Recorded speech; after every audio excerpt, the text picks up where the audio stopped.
Ideal of Human Unity. Chapter 14. The Possibility of a First Step Towards International Unity. Its Enormous Difficulties. The study of the growth of the nation unit, under the pressure indeed of a growing inner need and idea, but by the agency of political, economic, and social forces, forms, and instruments, shows us a progress that began from a loose formation in which various elements were gathered together for unification, proceeded through a period of strong concentration and coercion, in which the conscious national ego was developed, fortified, and provided with a center and instruments of its organic life, and passed on to a final period of assured separate existence and internal unity as against outside pressure, in which liberty and an active and more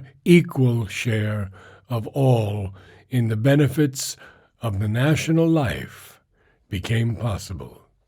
If the unity of the human race is to be brought about by the same means and agents, and in a similar fashion to that of the nation, we should expect it to follow a similar course.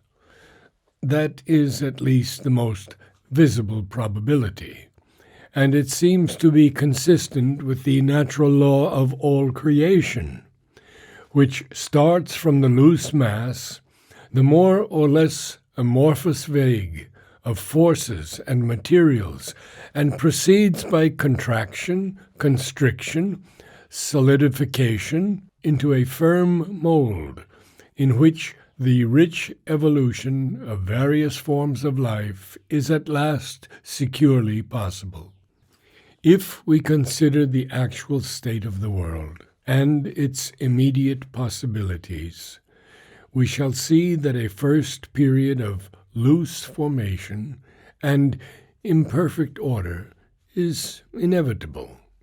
Neither the intellectual preparation of the human race, nor the development of its sentiments, nor the economic and political forces and conditions by which it is moved and preoccupied, have reached to such a point of inner stress or external pressure as would warrant us in expecting a total change of the basis of our life, or the establishment of a complete or a real unity. There cannot as yet be even a real external unity, far less a psychological oneness. It is true that the vague sense and need of something of the kind has been growing rapidly, and the object lesson of the war brought the master idea of the future out of the nascent condition in which it was no more than a generous chimera of a few pacifists or internationalist idealists. It came to be recognized that it contains in itself some force of eventual reality, and the voice of those who would cry it down as the pet notion of intellectual cranks and faddists had no longer the same volume and confidence, so solidly supported by the common sense of the average man, that short-sighted common sense of the material mind, which consists in a strong feeling for immediate actualities and an entire blindness to the possibilities of the future. But there has as yet been no long intellectual preparation of a more and more dominant thought cast out by the intellectuals of the age to remold the ideas of common men. Nor has there been any such gathering to a head of the growing revolt against present conditions as would make it possible for vast masses of men seized by the passion for an ideal and by the hope of a new happiness for mankind, to break up the present basis of things and construct a new scheme of collective life. In another direction, the replacing of the individualistic basis of society by an increasing collectivism, there has been, to a large extent, such an intellectual preparation and gathering force of revolt. There the war has acted as a precipitative force and brought us much nearer to the possibility of a realized, not necessarily a democratic, state socialism. But there have been no such favorable preconditions for a strong movement of international unification. No great effective outburst of a massed and dynamic idealism in this direction can be reasonably predicted. The preparation may have begun. It may have been greatly facilitated and hastened by recent events, but it is still only in its first stages. Under such conditions, the ideas and schemes of the world's intellectuals, who would replan the whole status of international life altogether and from its roots, in the light of general principles, are not likely to find any immediate realization. In the absence of a general idealistic outburst of creative human hope, which would make such changes possible, the future will be shaped not by the ideas of the thinker, but by the practical mind of the politician, which represents the average reason and temperament of the time, and effects usually something much nearer the minimum than the maximum of what is possible. The average general mind of a great mass of men, while it is ready to listen to such ideas, as it has been prepared to receive and is accustomed to seize on this or that notion with a partisan avidity, is yet ruled in its action not so much by its thought as by its interests, passions, and prejudices. The politician and the statesman, and the world is now full of politicians but very empty of statesmen, act in accordance with this average general mind of the mass. The one is governed by it.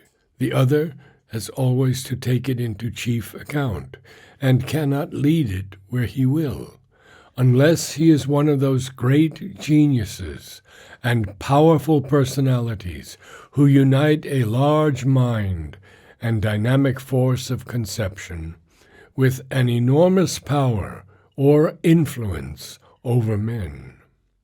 Moreover, the political mind has limitations of its own, beyond those of the general average mind of the mass. It is even more respectful of the status quo, more disinclined to great adventures, in which the safe footing of the past has to be abandoned, more incapable of launching out into the uncertain and the new. To do that, it must either be forced by general opinion or a powerful interest, or else itself fall under the spell of a great new enthusiasm diffused in the mental atmosphere of the times. If the politician mind is left entirely to itself, we could expect no better tangible result of the greatest international convulsion on record than a rearrangement of frontiers, a redistribution of power and possessions, and a few desirable or undesirable developments of international, commercial, and other relations. That is one disastrous possibility, leading to more disastrous convulsions, so long as the problem is not solved, against which the future of the world is by no means secure. Still, since the mind of humanity has been greatly moved, and its sentiments powerfully awakened, since the sense is becoming fairly widespread that the old status of things is no longer tolerable, and the undesirability of an international balance reposing on a ring of national egoisms, held in check only by mutual fear and hesitation, by ineffective arbitration treaties and Hague tribunals, and the blundering discords of a European concert, must be now fairly clear, even to the politician mind. We might expect that some serious attempt towards the beginning of a new order should be the result of the moral collapse of the old. The passions and hatreds and selfish national hopes raised by the war must certainly be a great obstacle in the way, and may easily render futile or of a momentary stability any such beginning. But if nothing else, the mere exhaustion and internal reaction produced after the relaxing of the tensity of the struggle might give time for some new ideas, feelings, forces, events to emerge, which will counteract this pernicious influence. Footnote 1. Written originally in 1916, before the end of the war. This happier possibility could not immediately materialize, but the growing insecurity, confusion, and disorder have made the creation of some international system more and more imperative if modern civilization is not to collapse in bloodshed and chaos.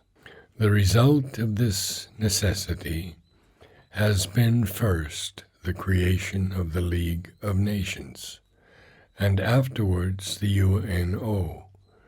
Neither has proved very satisfactory from the political point of view, but henceforward the existence of some such arranged center of order has become very evidently indispensable. Still, the most that we could at all expect must needs be very little. In the internal life of the nations, the ultimate effects of the war cannot fail to be powerful and radical, for there everything is ready. The pressure felt has been enormous, and the expansion, after it has been removed, must be correspondingly great in its results. But in international life, we can only look forward, at the best, to a certain minimum of radical change, which, however small, might yet in itself turn out to be an irrevocable departure, a seed of sufficient vitality to ensure the inevitability of future growth. If, indeed, developments had occurred before the end of this worldwide struggle, strong enough to change the general mind of Europe, to force the dwarfish thoughts of its rulers into greater depths, and generate a more wide-reaching sense of the necessity for radical change than has yet been developed, more might have been hoped for. But as the great conflict drew nearer to its close, no such probability emerged. The dynamic period during which, in such a crisis, the effective ideas and tendencies of men are formed, passed without the creation of any great and profound impulse. There were only 2 points on which the general mind of the peoples was powerfully affected. First, there was generated a sense of revolt against the possible repetition of this vast catastrophe. Still more strongly felt was the necessity for finding means to prevent the unparalleled dislocation of the economic life of the race, which was brought about by the convulsion. Therefore, it is in these 2 directions that some real development could be expected. For so much must be attempted if the general expectation and desire are to be satisfied, and to trifle with these would be to declare the political intelligence of Europe bankrupt. That failure would convict its governments and ruling classes of moral and intellectual impotence, and might well in the end provoke a general revolt of the European peoples against their existing institutions and the present blind and rudderless leadership. There was to be expected, then, some attempt to provide a settled and effective means for the regulation and minimizing of war, for the limitation of armaments, for the satisfactory disposal of dangerous disputes, and especially, though this presents the greatest difficulty, for meeting that conflict of commercial aims and interests, which is now the really effective, although by no means the only factor in the conditions that compel the recurrence of war. If this new arrangement contained in itself the seed of international control, if it turned out to be a first step towards a loose international formation, or perhaps contained its elements or initial lines, or even a first scheme to which the life of humanity could turn for a mold of growth in its reaching out to a unified existence, then, however rudimentary or unsatisfactory this arrangement might be at first, the future would carry in it an assured promise. Once begun, it would be impossible for mankind to draw back, and whatever difficulties, disappointments, struggles, reactions, checks or brutal interruptions might mark the course of this development, they would be bound to help in the end rather than hinder the final and inevitable result. Still, it would be vain to hope that the principle of international control will be thoroughly effective at first, or that this loose formation, which is likely to be in the beginning half form, half nebula, will prevent farther conflicts, explosions, catastrophes. Footnote 2. This prediction, easy enough to make at that time, and the estimate of its causes have been fully justified by the course of events and the outbreak of a still greater, more disastrous war. The difficulties are too great. The mind of the race has not as yet the necessary experience. The intellect of its ruling classes has not acquired the needed minimum of wisdom and foresight. The temperament of the peoples has not developed the indispensable instincts and sentiments. Whatever arrangement is made will proceed on the old basis of national egoisms, hungers, cupidities, self-assertions, and will simply endeavor to regulate them just enough to prevent two disastrous collisions. The first means tried will necessarily be insufficient, because too much respect will be paid to those very egoisms which it sought to control. The causes of strife will remain. The temper that engenders it will live on, perhaps exhausted and subdued for a time in certain of its activities, but unexorcised. The means of strife may be controlled, but will be allowed to remain. Armaments may be restricted, but will not be abolished. National armies may be limited in numbers, an illusory limitation, but they will be maintained. Science will still continue to minister ingeniously to the art of collective massacre. War can only be abolished if national armies are abolished, and even then, with difficulty, by the development of some other machinery which humanity does not yet know how to form, or, even if formed, will not for some time be able or willing perfectly to utilize. And there is no chance of national armies being abolished, for each nation distrusts all the others too much, has too many ambitions and hungers, needs to remain armed, if for nothing else, to guard its markets and keep down its dominions, colonies, subject peoples. Commercial ambitions and rivalries, political pride, dreams, longings, jealousies, are not going to disappear as if by the touch of a magic wand, merely because Europe has, in an insane clash of long-ripening ambitions, jealousies, and hatreds, decimated its manhood and flung in 3 years the resources of decades into the melting pot of war.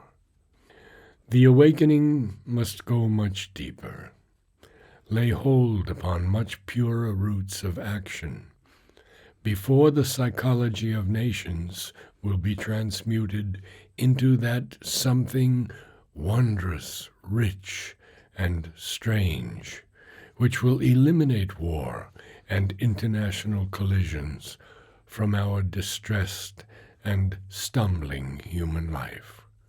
National egoism remaining, the means of strife remaining, its causes, opportunities, excuses will never be wanting.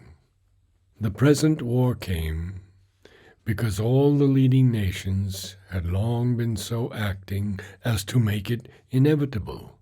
It came because there was a Balkan imbroglio and a Near Eastern hope and commercial and colonial rivalries in northern Africa, over which the dominant nations had been battling in peace long before one or more of them grasped at the rifle and the shell. Sarajevo and Belgium were mere determining circumstances. To get to the root causes, we have to go back as far at least as Agadir and Algeciras. From Morocco to Tripoli, from Tripoli to Thrace and Macedonia, from Macedonia to Herzegovina, the electric chain ran with that inevitable logic of causes and results, actions and their fruits, which we call karma, creating minor detonations on its way, till it found the inflammable point and created that vast explosion which has filled Europe with blood and ruins. Possibly the Balkan question may be definitively settled, though that is far from certain.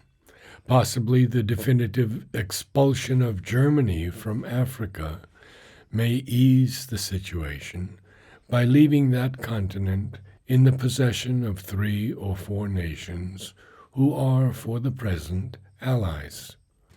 But even if Germany were expunged from the map, and its resentments and ambitions deleted as a European factor, the root causes of strife would remain. There will still be an Asiatic question of the Near and the Far East, which may take on new conditions and appearances and regroup its constituent elements, but must remain so fraught with danger that if it is stupidly settled or does not settle itself, it would be fairly safe to predict the next great human collision with Asia as either its first field or its origin. Even if that difficulty is settled, new causes of strife must necessarily develop, where the spirit of national egoism and cupidity seeks for satisfaction. And so long as it lives, satisfaction it must seek, and repletion can never permanently satisfy it. The tree must bear its own proper fruit, and nature is always a diligent gardener. The limitation of armies and armaments is an illusory remedy. Even if there could be found an effective international means of control, it would cease to operate as soon as the clash of war actually came. The European conflict has shown that, in the course of a war, a country can be turned into a huge factory of arms, and a nation convert its whole peaceful manhood into an army. England, which started with a small and even insignificant armed force, was able in the course of a single year to raise millions of men, and in 2 to train and equip them and throw them effectively into the balance. This object lesson is sufficient to show that the limitation of armies and armaments can only lighten the national burden in peace, leaving it by that very fact more resources for the conflict, but cannot prevent or even minimize the disastrous intensity and extension of war.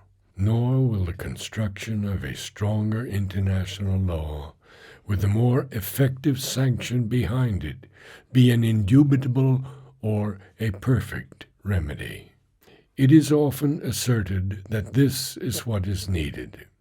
Just as in the nation, law has replaced and suppressed the old barbaric method of settling disputes between individuals, families, or clans by the arbitration of might, a similar development ought to be possible in the life of nations. Perhaps in the end, but to expect it to operate successfully at once is to ignore both the real basis of the effective authority of law and the difference between the constituents of a developed nation and the constituents of that ill-developed international comity which it is proposed to initiate. The authority of law in a nation or community does not really depend on any so-called majesty or mystic power in man-made rules and enactments. Its real sources of power are 2. First, the strong interest of the majority or of a dominant minority or of the community as a whole in maintaining it, and secondly, the possession of a sole armed force, police, and military, which makes that interest effective. The metaphorical sword of justice can only act because there is a real sword behind it to enforce its decrees and its penalties against the rebel and the dissident. And the essential character of this armed force is that it belongs to nobody, to no individual or constituent group of the community, except alone to the state, the king, or the governing class or body in which sovereign authority is centered. Nor can there be any security if the armed force of the state is balanced or its sole effectivity diminished by the existence of other armed forces belonging to groups and individuals, and free in any degree from the central control or able to use their power against the governing authority. Even so, even with this authority backed by a sole and centralized armed force, law has not been able to prevent strife of a kind between individuals and classes, because it has not been able to remove the psychological, economic, and other causes of strife. Crime, with its penalties, is always a kind of mutual violence, a kind of revolt and civil strife. And even in the best policed and most law-abiding communities, crime is still rampant. Even the organization of crime is still possible, although it cannot usually endure or fix its power, because it has the whole vehement sentiment and effective organization of the community against it. But what is more to the purpose, law has not been able to prevent, although it has minimized, the possibility of civil strife and violent or armed discord within the organized nation. Whenever a class or an opinion has thought itself oppressed or treated with intolerable injustice, has found the law and its armed force so entirely associated with an opposite interest that the suspension of the principle of law and an insurgence of the violence of revolt against the violence of oppression were or appeared the only remedy it has, if it thought it had a chance of success, appealed to the ancient arbitration of might. Even in our own days, we have seen the most law-abiding of nations staggering on the verge of a disastrous civil war, and responsible statesmen declaring their readiness to appeal to it if a measure disagreeable to them were enforced, even though it was passed by the supreme legislative authority with the sanction of the sovereign. But in any loose international formation presently possible, the armed force would still be divided among its constituent groups.